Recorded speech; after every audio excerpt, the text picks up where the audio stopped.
Hello friend, welcome to M K S face classes. आज हम discuss करने वाले हैं ट्रांसफार्मर पर। ट्रांसफार्मर क्या है? एक इलेक्ट्रिकल डिवाइस है which is use for changing the AC voltage, जो कि इसको चेंज करती है एसी वोल्टेज को। तो वोल्टेज चेंज होने की वजह से ट्रांसफार्मर को दो पार्टों में डिवाइड किया गया है, एक स्टेप अप और एक स्टेप डाउन। स्टेप अप का मतलब क्या होता है? ऊपर बढ़ना। तो स्टेप अप ट्रांसफार्मर हम किसे कहेंगे? जो लो वोल्टेज को हाई वोल्टेज में कन्वर्ट करता हो।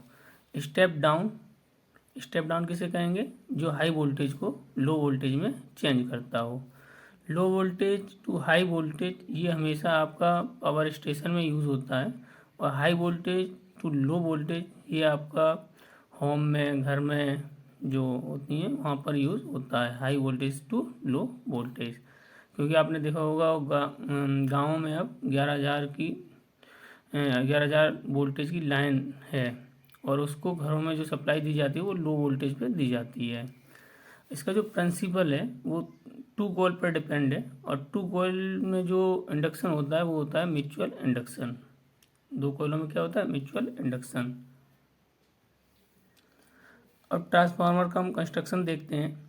इसमें क्या होता है, आपकी एक लेमिना कोर होती है, सॉफ्ट आयरन कोर। ये जो लेमिना कोर बनी होती है वो सॉफ्ट आयरन कोर की बनी होती है। अब इसमें हम क्या करते हैं, लेमिना कोर को लेकर के तरापर एक दूसरे के ऊपर एक चिपका देते हैं, और वो जो चिपकाते हैं इस तरीके से चिपकाते हैं कि वो एक दूसरे को टच ना करें। तो कहने का मतलब एक लिक्विड उनके ऊपर डाल देते हैं जिससे कि वो लेमिना जो है एक दूसरे को टच ना करें, और काफ़ी सारी लेमिना को हम एक दूसरे के ऊपर चिपका देते हैं।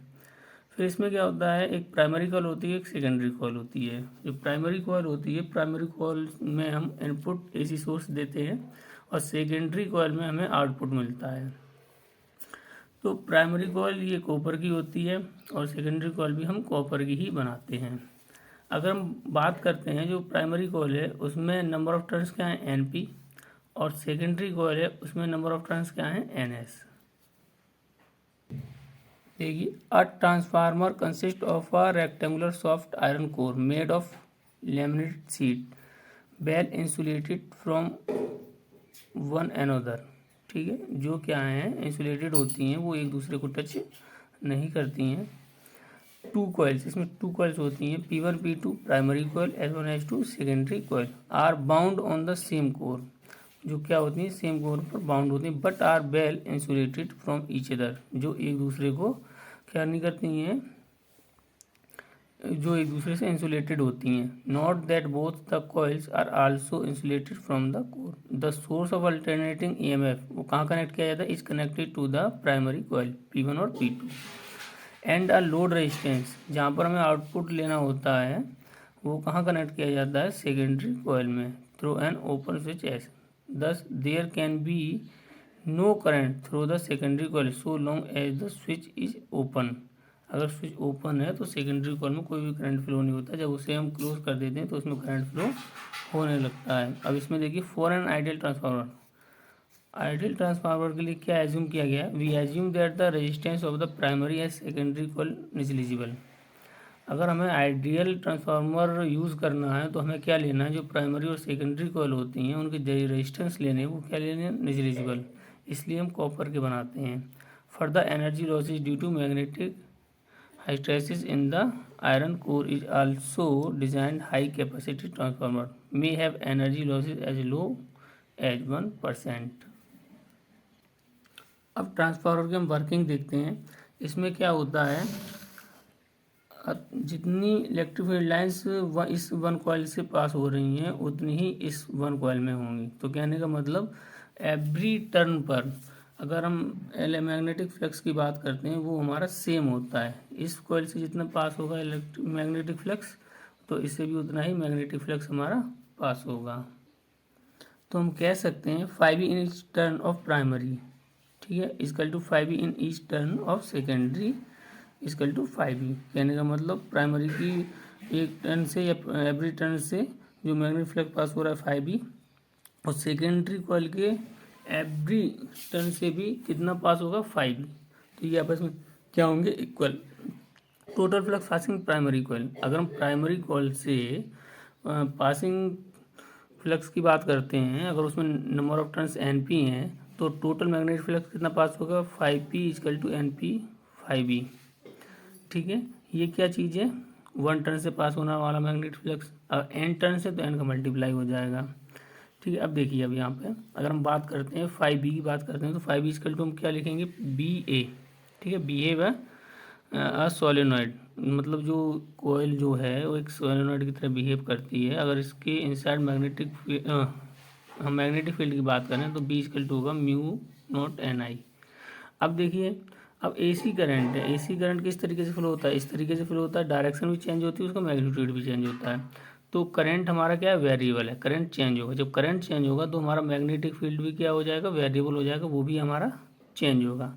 जब मैग्नेटिक फ्लक्स, जब बी हमारा क्या चेंज हो रहा है, बी चेंज हो रहा है, तो मैग्नेटिक फ्लक्स भी हमारा क्या हो जाएगा, चेंज हो जाएगा। ठीक है, क्योंकि प्राइमरी कॉइल में हमारा करंट क्या हो रहा है, वेरिएबल है, चेंज हो रहा है। तो करंट वेरिएबल है तो बी भी क्या होगा, वेरिएबल। जब बी वेरिएबल है तो फाइव भी क्या होगा, वेरिएबल। तो फाइव हमारा क्या होगा, चेंज होगा। जब फाइव हमारा चेंज होता है तो हमारा इंड्यूस्ड ईएमएफ जनरेट हो जाता है कॉइल में। तो ई पी इक्वल टू कितना होगा, minus D 5p upon D T. Similarly second E P equal to क्या होगा, प्राइमरी कॉइल के लिए बात कर रही है equal to N P D 5 upon D T. Equation number first, total flux passing through the secondary coil, total flux passing through the secondary coil तो कितना हो जाएगा, 5s equal to N S 5b। यहाँ क्या हो जाएगा, 5b। तो ई S equal to क्या होगा, minus N S D 5 upon D T. Equation second, अब दोनों इक्वेशन को हम डिवाइड कर देते हैं तो E P upon E S equal to क्या आएगा, N P upon N S.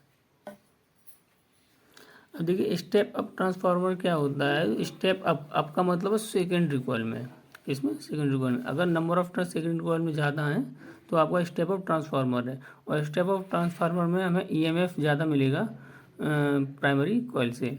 Step down में अपोजिट हो जाएगा कि इसमें जो है प्राइमरी कॉइल में नंबर ऑफ टर्न्स ज़्यादा होंगे और सेकेंडरी कॉइल में कम होंगे।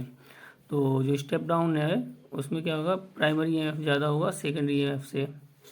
अब आइडियल ट्रांसफार्मर की हम बात करेंगे, जो इनपुट पावर है और आउटपुट पावर है वो इक्वल होगा, P P is equal to P naught. P is equal to क्या होता है हमारा वी आई, तो क्या रखेंगे हम, E P I P is equal to E S I S. तो E P upon I S क्या होगा, इजकल टू हमारा I S upon I P.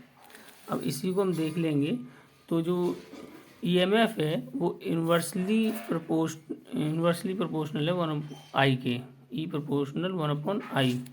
तो यहाँ से हम देख लेंगे E P upon E S, E P upon E S क्या था, I S upon I P. अब यहाँ से ही हम ये देखेंगे E P upon E S क्या था हमारा, N P upon N S. तो ये टर्म हम आपस में क्या कर देंगे, इक्वल। तो E P upon E S equal to N P upon N S equal to I S upon I P. अब ट्रांसफार्मर की एफिशिएंसी की लिए बात करते हैं तो ट्रांसफार्मर की जो एफिशिएंसी होती है equal to output power upon input power into 100, और ये परसेंट में फाइंड होकर के आती है। थैंक यू फ्रेंड, वीडियो को लाइक कीजिए, शेयर कीजिए।